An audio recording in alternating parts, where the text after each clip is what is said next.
लालची सास। नमस्कार दोस्तों, सानिया भुआस स्टोरी चैनल में आप सभी का स्वागत है। आप लोग ये कहानी कहाँ कहाँ से देख रहे हैं कमेंट करके ज़रूर बताइएगा।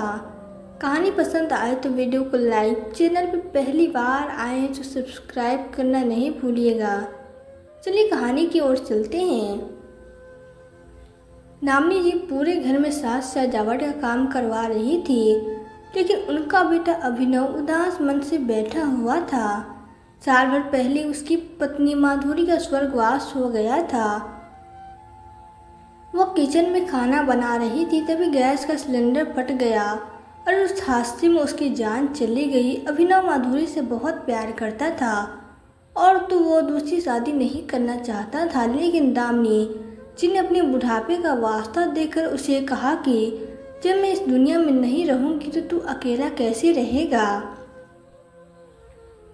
मैं अपनी आंखों के सामने तेरी गृहस्थी बसी हुई देखना चाहती हूँ, तो तू शादी कर ले। तब जाकर अभिनव दामिनी की खुशी के लिए शादी करने के लिए तैयार हो गया था, लेकिन दामिनी भी पूरे उत्साह के साथ शादी की तैयारी करवा रही थी। वैसे तो अभी तक दामिनी ने शादी में कोई मांग नहीं रखी थी, लेकिन उन्होंने मन ही मन तय कर लिया था कि किस प्रकार से घुमाकर लड़की वालों से बात करनी है। और अब तो वैसे भी शादी में एक दिन ही बाकी रह गया था। जो काफ़ी खुश और सोच रही थी कि आज लड़के वालों के सामने अपनी मांग रखने के लिए जाएंगे। वैसे भी अपनी पहली बहू को उन्होंने दहेज के लोभ में रास्ते से हटा दिया था।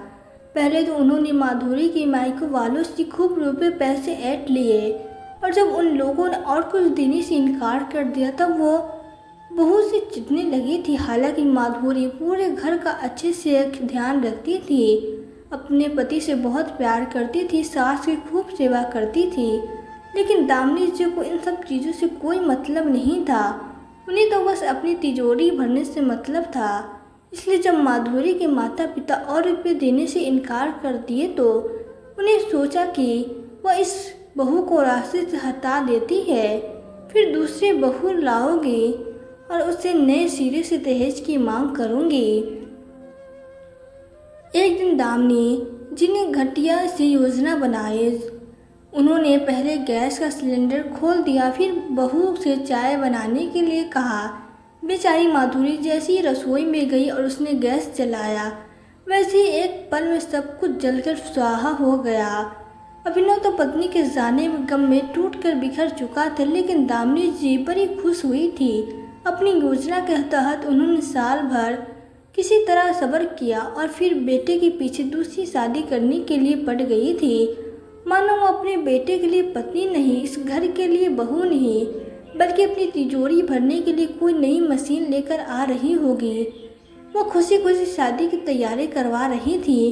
घर में मंगल गीत गूंज रहे थे, तभी किचन में बचाओ बचाओ की तेज आवाज़ गूंजी।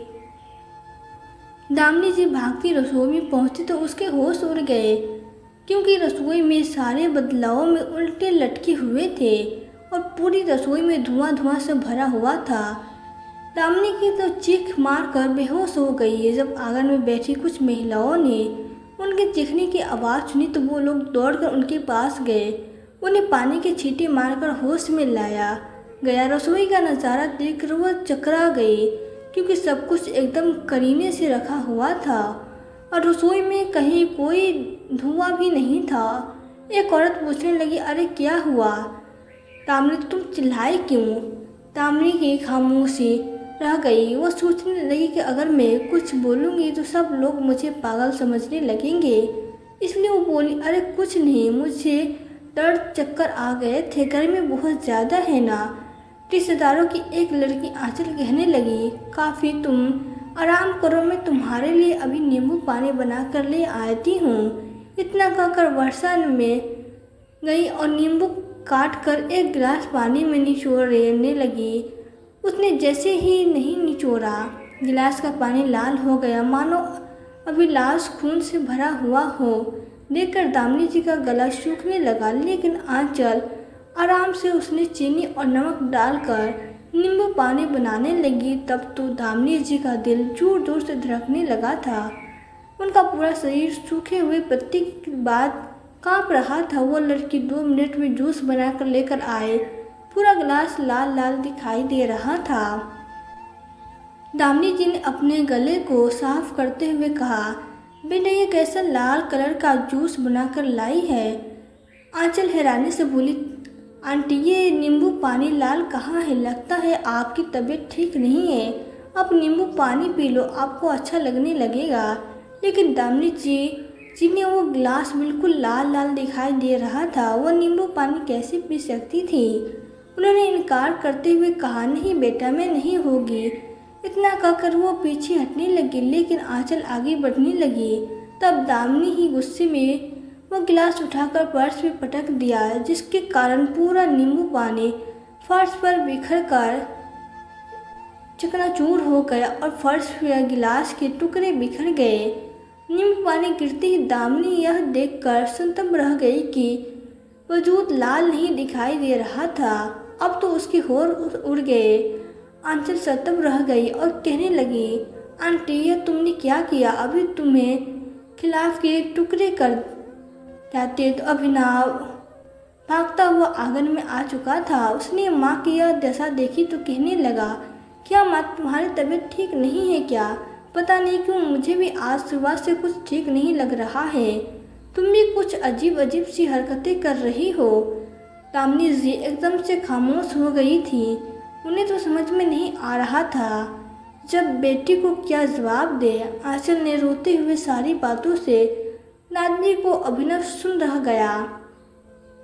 वो कहने लगा, माँ लगता है तुम्हारी तबीयत ठीक नहीं है और तुम माधुरी को बहुत मिस कर रही हो। मैं तो पहले से ही कहा था कि मैं अभी शादी नहीं करना चाहता, लेकिन तुमने ही जिद करके ये रिश्ता करवाया है। मैं अभी भी कह रहा हूँ माँ कि अगर तुम्हें ठीक नहीं लग रहा तो अभी भी मैं शादी नहीं करूँगा। दामिनी जी खुद को संभालते हुए बोली, अरे मुझे क्या हुआ है?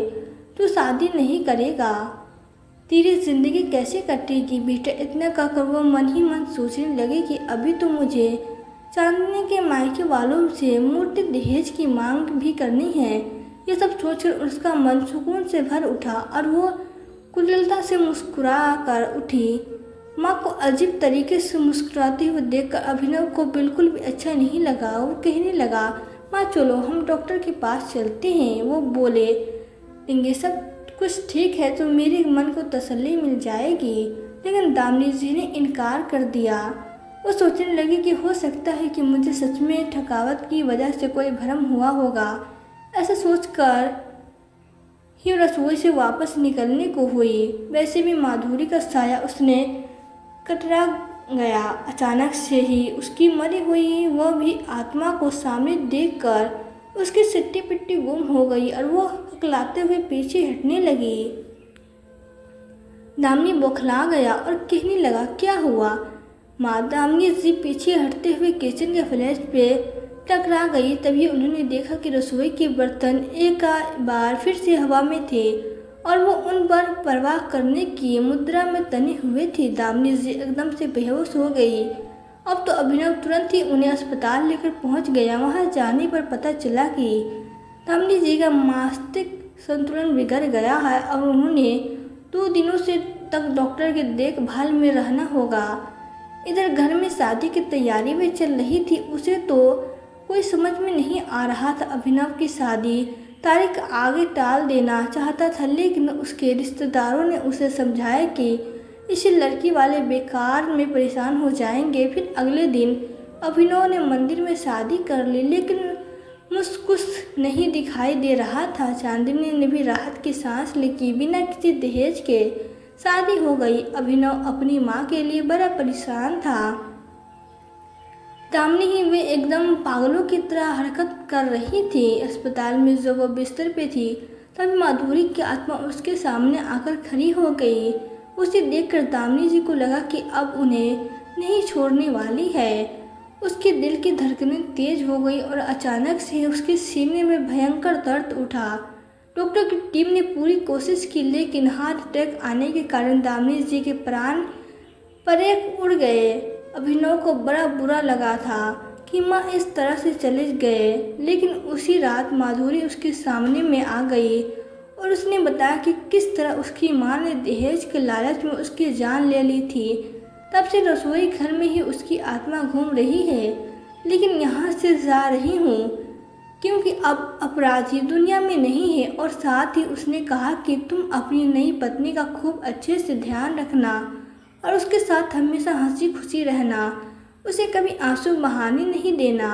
अभिनव चौंक कर उठ गया।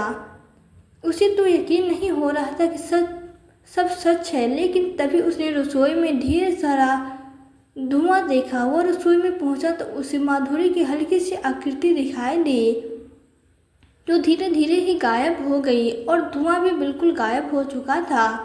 अभिनव का दिल तड़प उठा और वो सोचने लगा कि उसकी माँ ने अपने लालच में आकर कैसे मासूम माधुरी के साथ ऐसा किया। लेकिन अब वो जो होना था हो चुका था। वो वापस कमरे में आया और बिस्तर पे लेट गया। चांदी ने नींद नहीं उसका हाथ पकड़ लिया तो आदमियों ने भी उसे बाहों में लपेट लिया। उसने सोचा लिया था कि वो चांदी के साथ कभी कोई नाइंसाफ़ी नहीं होने देगा। तो दोस्तों, कहानी कैसी लगी? अगर अच्छी लगी हो तो वीडियो को लाइक कर दीजिए, चैनल को सब्सक्राइब कर दीजिए। मिलते हैं फिर नई कहानी में। धन्यवाद।